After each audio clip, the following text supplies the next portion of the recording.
Hello everyone, my name is Kami, and in today's video we're going to be touching base on a topic that I've been wanting to speak on for a very long time. We're going to be speaking on the case, as you can see, of Junko Furuta. So Junko Furuta is a individual that has been through hell, literal hell on earth. I know a lot of YouTubers have been speaking on this, Plagued Moth, and a lot of others. If you're new to my channel, I'm going to be covering cases like this. As I'm back, I've accidentally knocked over my water bottle, or it actually was a cup full of water. I drink sparkling water, by the way. You know, Tommy, top G shit. So I dropped my water and it fell all over my PS4. I mean my PS5. Over my PS5. Now, okay, me putting the water bottle there is just fucking stupid as fuck. Analyzing them, going through it all, the background information from start to finish. We're gonna be literally dissecting this case, and we're gonna be unraveling what has really happened and how it has resulted in this young lady's death. So without further ado, let's start the video. So everyone, who is this girl over here? Who is Junko? I apologize if I'm mispronouncing her name, but who is this young lady over here? So Junko Furuta was a 16-year-old Japanese girl who underwent 44 days of absolute hell. She went through hell, torture, and before dying in the hands of captors on November 22nd, 1989.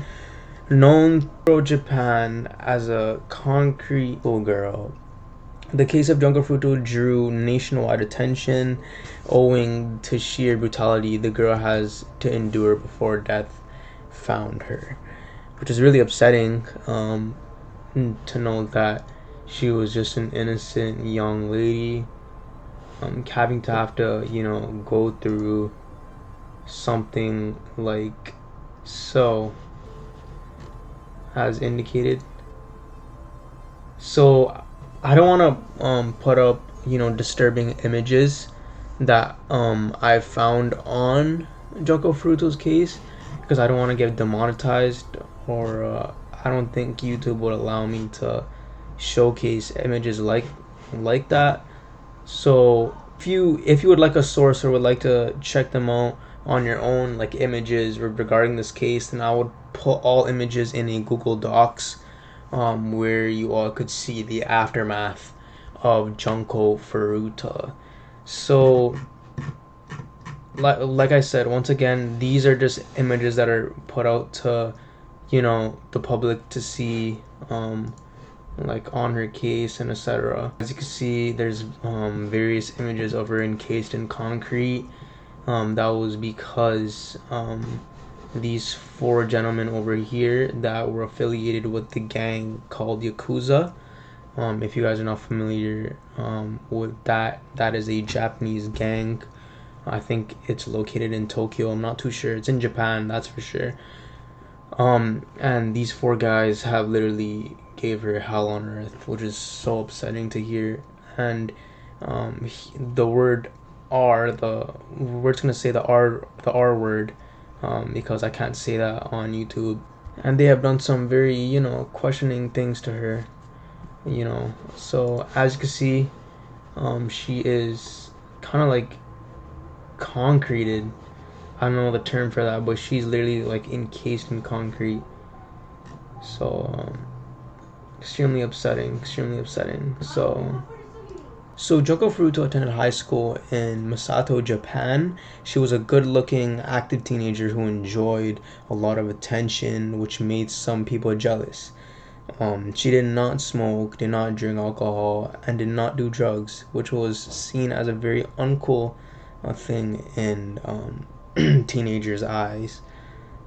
So this led to this gentleman called Hiroshi Mayano, who had a crush on her but not looking for a relationship. Junko Furuta turned him down. Hiroshi Mayano was the bully in the school and involved with the new generations of the Yakuza. So, like I've stated, these four boys, including that guy that I just said, what's his name again? Hiroshi Mayano, or I'm not too sure which one it is, but he was affiliated with the Yakuza, and so did the rest of his friends. So, moving on. So he had a crush on her, but she rejected him.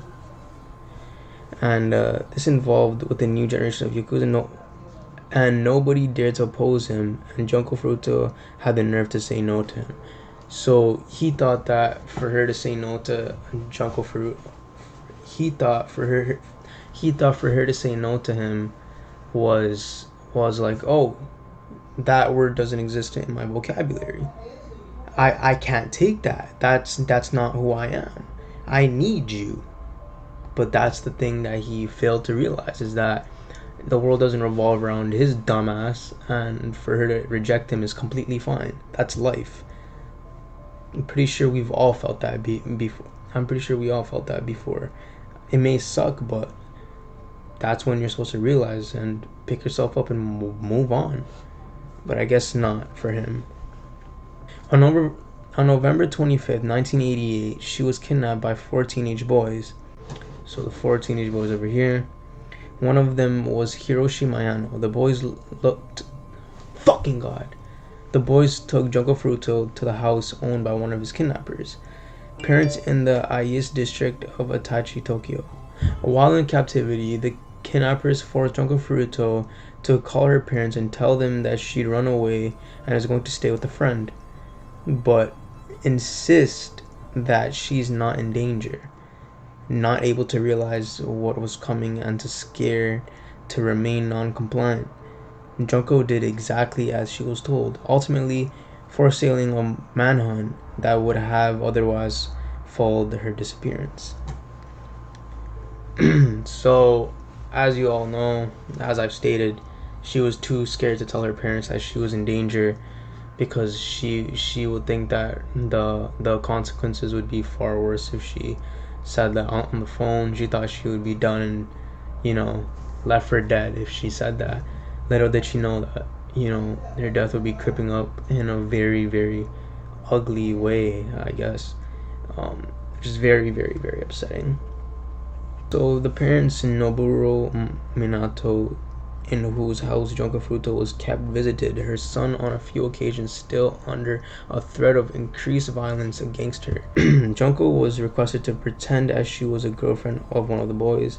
However, even when it became apparent that she was a captive in the house, parents did nothing to fear for fear of the realization from Hiroshi Mayano, who was known to have Yakuza connections. So over here, the 4 boys, including this one over here, this one is Hiroshi Mayano, and he's the one that has connections with Yakuza members. Following the 44 days of her kidnapping, Junko Furuta was forced to withstand unspeakable suffering. What she went through before murder included. So the following that I will be stating, if you are sensitive or you cannot, withstand hearing, I advise you to just skip to the video. I'm not too sure how long this video will be, so I would just advise you to skip through the video and maybe stay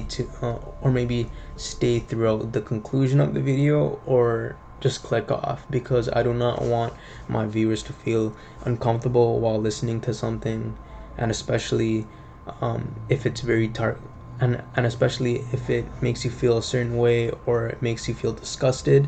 It's completely fine. At the end of the day, we are humans, and for us to hear things like this are not necessarily normal. So if you feel like if you feel like clicking off, or if you feel like skipping, it's completely fine.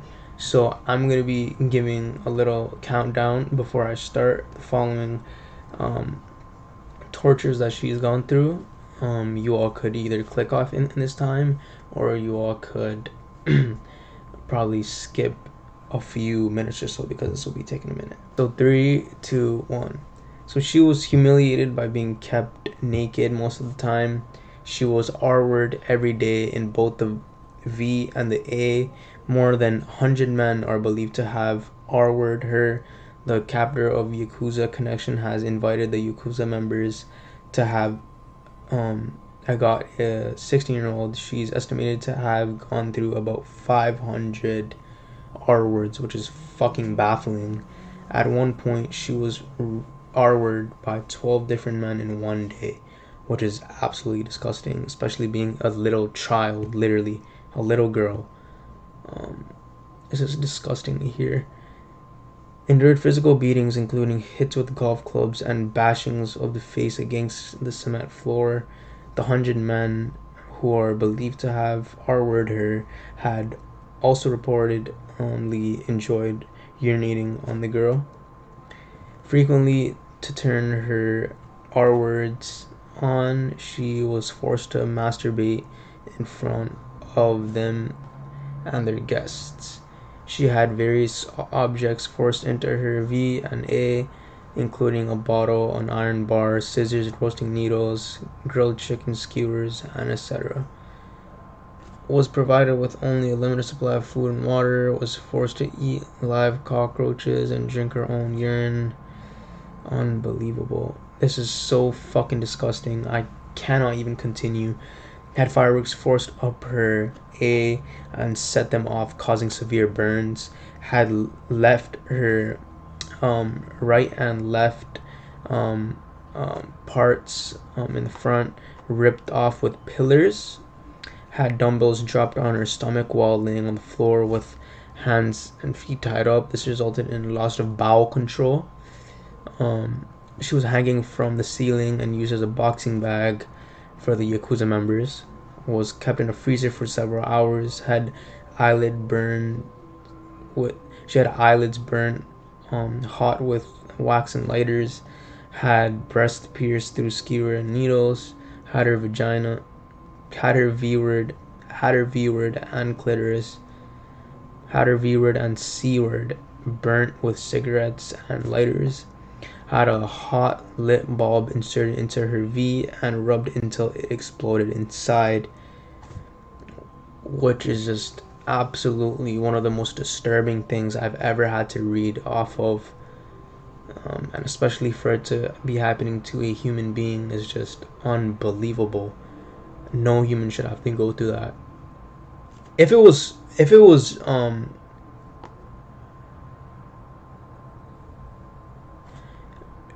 if the following acts were conducted on an animal, or they were done to an animal, then that will still be something so severe. But the severity of this case is just off the charts. For this to happen to an innocent young girl that simply said no, what's the wrong in no? What's the wrong in saying no? If she doesn't like someone, you can't force that.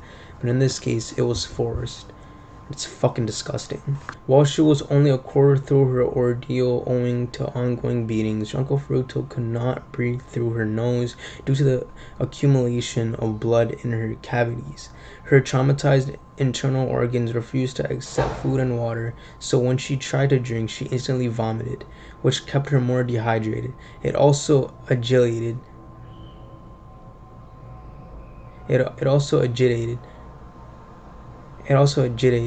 the preparators, who punished her with more beatings for some of the carpet. At one point, the attackers were resting after drinking. She tried to call the police but was caught and punished by having her feet set on fire with burning lighter fluid. Large bottles the preparators forced up her A-word caused internal injuries and ugly bleeding. So after 30 days, Junko Furuta could not urinate properly due to damage to her internal organs and vulva.